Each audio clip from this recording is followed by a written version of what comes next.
సమ్మె మరో సకల జనుల సమ్మెగా మారబోతుంది. RTC JAC.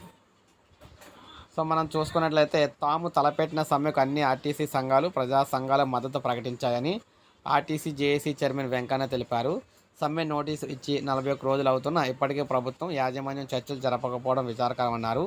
ఈ నెల 22న తలపెట్టిన సమ్మెపై ఆర్టీసీ జేఏసీ నేతలు మీడియాతో మాట్లాడారు. ప్రభుత్వం ఎప్పటికైనా సమ్మెపై జోక్యం చేసుకోవాలని, ప్రభుత్వంలో ఆర్టీసీ విలీన ప్రక్రియ పూర్తి అయినప్పటికీ ఇప్పటికీ మొదలు పెట్టలేదు.